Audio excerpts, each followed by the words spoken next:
She had been dead for 87 years and didn't want to come back. The therapist asked her to go back before this lifetime, before her birth, to see what her soul was doing in the space between lives. And what she found was herself in a realm of pure peace and light, surrounded by other souls and guides, all of them gently trying to convince her that it was time to incarnate again. But she kept saying no. She didn't want to return to Earth. She didn't want another body. She didn't want to forget who she was and go through the pain of being human again. And when she finally understood why she had resisted so long and what had eventually convinced her to say yes and be born as the person she was now, everything about her difficult life suddenly made sense. Her name was Michelle, and she had hated being alive for as long as she could remember. Not in an actively suicidal way, not with a plan to harm herself, but with a constant low-level feeling that being in a body was wrong, that being on Earth was a mistake, that you didn't belong here, and desperately wanted to go home to a place she could name or describe. She felt trapped in physical existence, like someone locked in a prison, counting down the days until release. This feeling had been there since early childhood. Michelle remembered being 4 or 5 years old and asking her mother when she could go back to where she came from before she was born. Her mother had laughed and said there was nowhere before birth, that Michelle had always been here with them, but Michelle knew that wasn't true.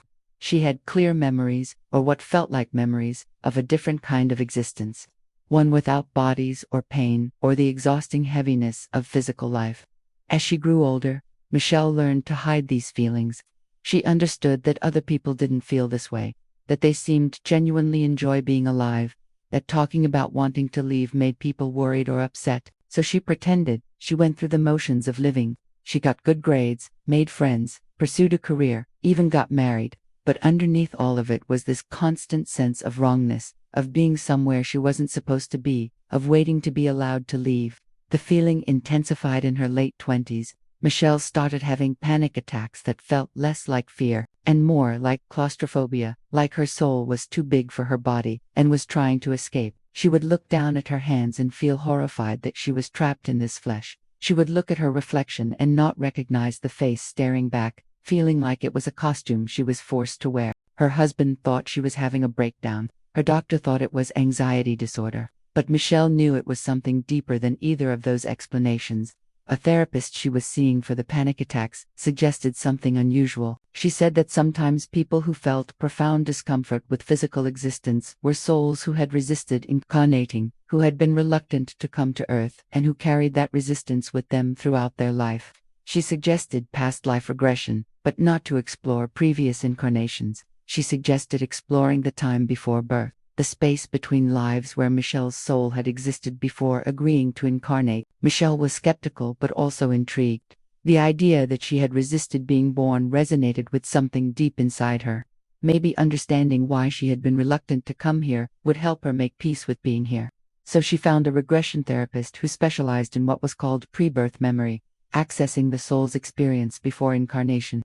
His name was Dr. Marcus, and he had been doing this work for 15 years. Dr. Marcus's office was peaceful and simple, with soft lighting and comfortable furniture. They talked for a long time before beginning any hypnosis.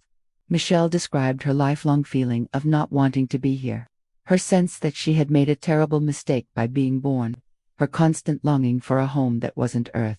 Dr. Marcus listened with understanding and said he had worked with other people who had similar feelings. In most cases, they found that the soul had indeed been reluctant to incarnate, had resisted for years or decades or even centuries in some cases, and had only agreed under specific circumstances or for specific reasons. He explained that not all souls were eager to incarnate. Earth was a challenging environment, and some souls found it so difficult that they needed long periods of rest and healing between lifetimes. Some souls reached a point where they felt they had learned enough through physical incarnation and wanted to move on to other forms of existence. And some souls simply loved the between-life state so much that they didn't want to leave it, didn't want to give up the peace and clarity and connection they experienced in the soul realm. Michelle felt tears streaming down her face as Dr. Marcus spoke. Yes, that was exactly what she felt. She loved where she had been before birth, even though she couldn't consciously remember it, and being born had felt like being forced to leave paradise, like being kicked out of heaven and condemned to wander through hell. Dr. Marcus said that exploring her pre-birth experience, might help her understand why she had eventually agreed to incarnate. What purpose or promise had finally convinced her reluctant soul to take on another life? They scheduled a full regression session. Michelle arrived feeling both hope and dread. Hope that she might finally understand her situation. Dread that she might discover she was stuck here for decades more, trapped in this body and this life she didn't want. Dr. Marcus welcomed her warmly and began the process of guiding her into the deep trance state needed to access pre-birth memories. He used a different technique than typical past life regression. Instead of counting backward through years, he had Michelle imagine floating upward, rising above her current life, above the moment of birth, into the timeless space where her soul had existed before entering this body. Michelle felt herself letting go of her physical awareness, her consciousness expanding beyond the boundaries of her body, her perception shifting into something vast and free. The transition was so profound it made her gasp even in trance. One moment she was Michelle, constrained and limited and trapped. The next moment she was herself as soul, unlimited, expansive, free. The relief was indescribable. This was home. This was what she had been missing. This was the state of being she had mourned every day of her physical life. Dr. Marcus asked her to describe where she was, what she was experiencing. Michelle tried to put it into words, but language felt inadequate. She was in a space that wasn't a physical location but a state of consciousness. A realm where souls existed between incarnations. There was light everywhere, but not light from a source. The light was awareness itself, consciousness made visible. And she was surrounded by other souls, beings of pure awareness who glowed with their own unique frequencies. She recognized many of these souls, her soul family, the beings she had known across many lifetimes and in the spaces between. Some had incarnated with her in various lives, playing different roles, always connected by the deep bond that transcended any particular relationship. Others were souls who had chosen to remain in the between-life space, serving as guides and teachers for those still going through the cycle of incarnation. Dr. Marcus asked how long she had been in this space before her current birth. Michelle felt for the information and was shocked by what she found. 87 years. Her soul had been in the between-life realm for 87 years of Earth time after her previous death. That was unusually long. Most souls rested for 10 to 30 years between incarnations, but Michelle's soul had stayed away for nearly a century, and as the memory became clearer, she understood why.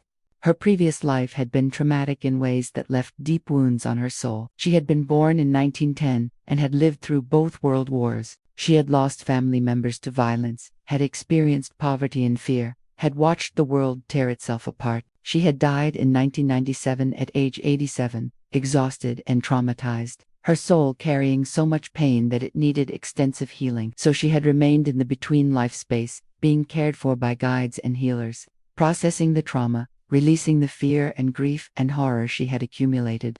And as she healed, she became aware of how peaceful this existence was compared to physical life. No pain, no fear, no confusion or limitation.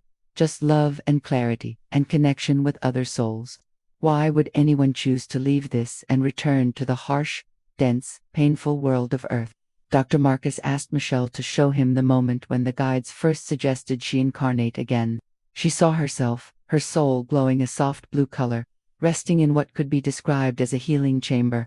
Beings of light surrounded her, emanating love and wisdom. And one of them, her primary guide, gently brought up the subject of her next incarnation. It was time, the guide said. She had healed sufficiently. There were lessons waiting for her, purposes she could fulfill, growth opportunities that could only happen through physical experience. Michelle watched her soul's response to this suggestion. Immediate resistance. No, she didn't want to go back. She had done enough incarnations. She had learned enough lessons.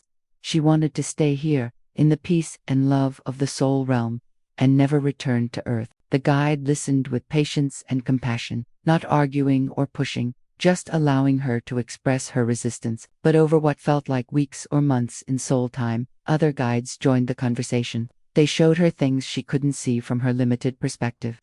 They showed her that souls grew through challenges, that the difficulty of physical existence was exactly what created the opportunity for expansion. They showed her that she had specific gifts and abilities developed over many lifetimes that could help others if she incarnated again. They showed her souls who were planning to incarnate soon, who needed someone with her particular experience and wisdom. Michelle's soul listened but remained unconvinced. She acknowledged that all of this was true, but she still didn't want to go back. Earth was too hard, physical life was too painful. The forgetting that happened when you incarnated was too disorienting. She would rather stay here, serving in other ways, helping from the soul side, rather than incarnating. Let someone else go. There were plenty of souls who actually wanted to be physical. She had earned her retirement from incarnation. The guides didn't force her. They couldn't force her. Free will was absolute, even for souls deciding whether to incarnate.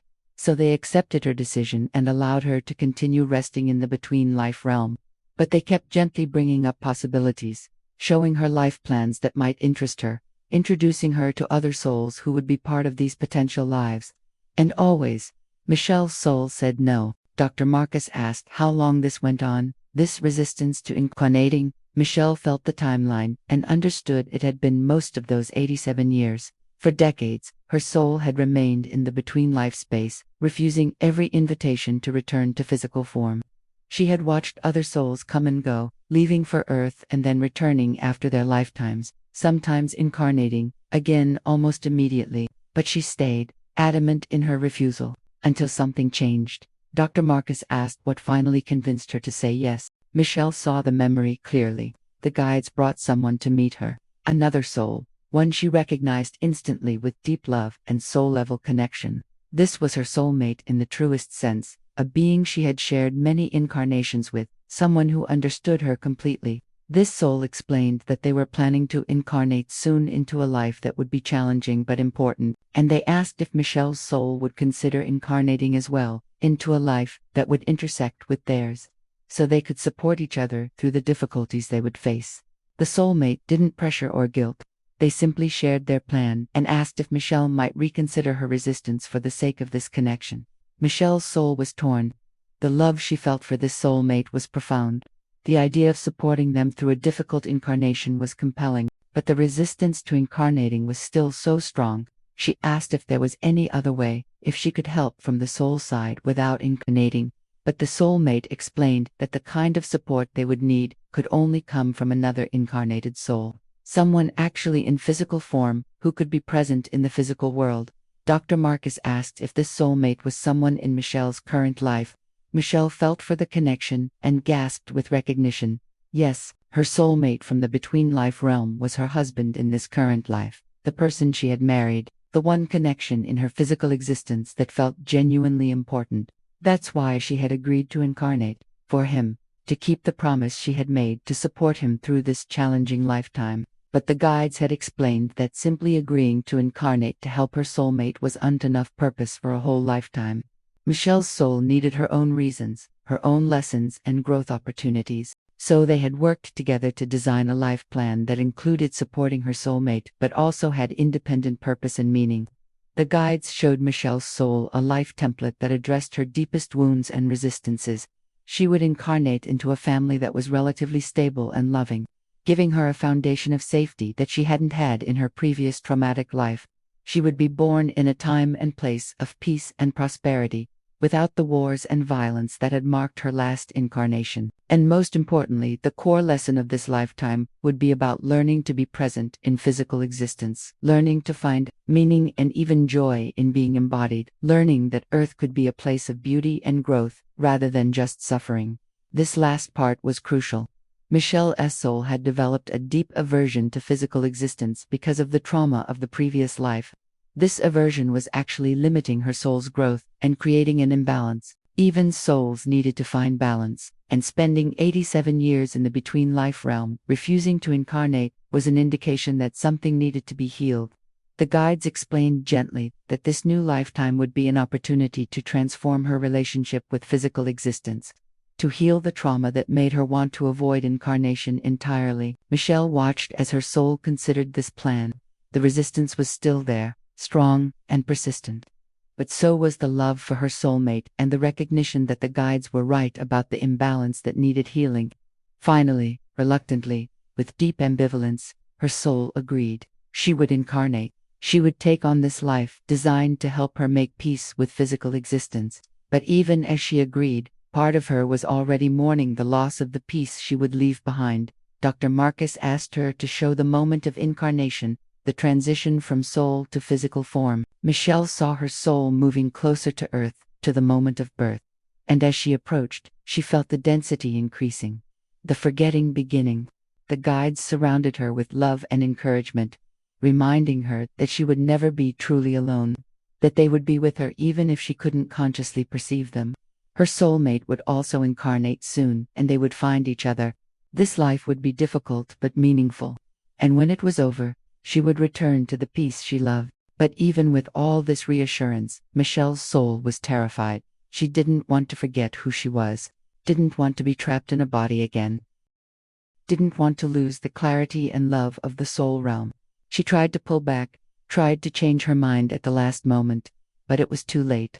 The incarnation process had begun, and as her consciousness merged with the forming fetus, as the veil of forgetting descended, she carried with her one final, desperate feeling. I don't want to be here. That feeling, Michelle realized with sudden clarity, was what she had been living with her entire physical life. That moment of resistance right before incarnation had imprinted so deeply that it had never fully left her. The soul's reluctance to be born had become Michelle's constant undercurrent of not wanting to be alive. It wasn't a flaw or a disorder. It was a memory. A memory of how hard it had been to say yes to this life. How much her soul had grieved the loss of the peaceful between-life existence. Dr. Marcus asked if the guides had any message for Michelle now, any wisdom that would help her make peace with being incarnate. Michelle felt their presence, felt their loving attention focused on her across the veil between worlds. And they told her that she had actually accomplished a great deal by being here, that despite her resistance, she had fulfilled important purposes. She had indeed supported her soulmate, her husband, through challenges that would have been much harder without her presence. She had learned to find moments of beauty and joy in physical existence, even if she still longed for home. She had developed compassion for the struggle of being human, which would serve her in future work whether in physical or non-physical form. And most importantly, she had proven to herself that she could do it. Could incarnate again even after deep trauma. Could survive the experience even when she desperately didn't want to. The guides also told her something that brought immense relief. This lifetime was almost complete. Michelle was 39 years old now, and while she likely had decades left in physical time, the core lessons and purposes of her incarnation were largely fulfilled. She didn't need to accomplish anything more or become anything different. She could simply be present, appreciating what was beautiful about physical existence while also honoring her soul's longing for home. And when this life eventually ended, she would have a choice about whether to incarnate again. No one would pressure her. If she needed another long rest in the between-life realm, that would be respected. Dr. Marcus brought Michelle back to present consciousness slowly and gently. When she opened her eyes, she felt profoundly different. The resistance and resentment that had colored her entire life suddenly made sense. She hadn't wanted to be born. Her soul had resisted for nearly a century before reluctantly agreeing, and she had carried that reluctance with her every day of her physical existence. But now she understood it, and understanding transformed everything. She wasn't defective or ungrateful. She was a soul who loved the between-life state so much that leaving it had felt like torture. Her constant longing for home wasn't pathology. It was accurate perception. She did have a home that wasn't Earth, and it was okay to miss it. In the weeks after the regression, Michelle's relationship with being alive shifted dramatically. The resistance didn't disappear completely, but it softened. She could acknowledge that yes, she still longed for the soul realm, but she could also start appreciating aspects of physical life that she had been too resistant to notice before. The way sunlight looked, filtering through leaves, the taste of food, the feeling of her husband's arms around her, the sound of music. These were experiences she couldn't have as pure soul consciousness. They were gifts of physical existence that she had been too busy resisting to receive. She also understood her relationship with her husband in a completely new light. He was the reason she had said yes to this incarnation, the soul she loved so much that she had overcome her resistance and agreed to be born. And looking at him now, she felt such tenderness for the agreement they had made before either of them had bodies, before either of them had names, when they were just two souls promising to support each other through another challenging physical journey. Michelle started talking openly with him about what she had discovered. At first he was skeptical, Did Aunt know how to respond to her claim that they had known each other as souls before being born? But he couldn't deny that something had shifted in her, that she seemed more at peace, more present, more capable of actually being in her life rather than constantly wishing she was somewhere else. She also found comfort in the guide's message that this lifetime was nearly complete in terms of its core purposes. She didn't have to accomplish anything more. She didn't have to become someone different or do great things. She had already fulfilled what she came to do simply by being here, by supporting her husband, by learning that physical existence could be survived and even occasionally appreciated despite her soul's deep resistance to it. And perhaps most importantly, she learned to hold both truths simultaneously. Yes, she longed for home, for the peace of the soul realm, for the freedom of existence without a body. And yes, she was here now, incarnated, in a physical form that would last for some decades more. Both could be true. She could honor her soul's preferences, while also honoring the agreement she had made to be here. She could look forward to returning home while also being as present as possible in the home she temporarily inhabited. Michelle started helping others who felt similar discomfort with physical existence. She connected with people online who described the same feelings she had always had, the sense of being trapped in a body, the longing for a home that wasn't Earth, and she shared what she had learned, that sometimes these feelings came from souls who had resisted incarnating, who had needed to be convinced to return, who carried that resistance with them throughout their physical lives. Many people resonated with this explanation. They too had soul memories of not wanting to be born. They too had agreed to incarnate only for specific purposes or to support specific people. They too were counting down the years until they could return to the peace they had left behind. And knowing they weren't alone, knowing their feelings had a spiritual explanation rather than being pathological, brought them the same relief it had brought Michelle. Years passed. Michelle's resistance to being alive continued to soften, though it never fully disappeared. She suspected it would always be part of her, this longing for the soul realm.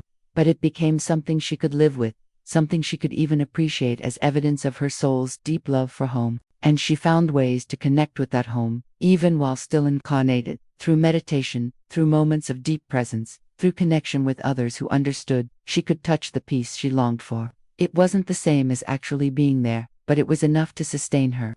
And she held on to the guide's promise that when this life ended, she would have a choice. She could rest in the soul realm for as long as she needed. Decades, centuries, however long it took to fully recover from the intensity of physical existence. And maybe, eventually, she would choose to incarnate again, but only if she genuinely wanted to, only if the purpose was compelling enough to make the sacrifice worthwhile. Or maybe she would choose to serve in other ways, ways that didn't require taking on a physical body. But for now, she was here, and she made peace with being here. Not enthusiastic peace, not joyful embrace, but acceptance. She was here because she had promised to be here. She was here because her soulmate needed her. She was here because it was part of her soul's journey, even the reluctant part. And she would stay until the work was done, until the agreement was fulfilled, until it was finally time to go home. Subscribe to discover what your soul experienced before choosing to be born into this life.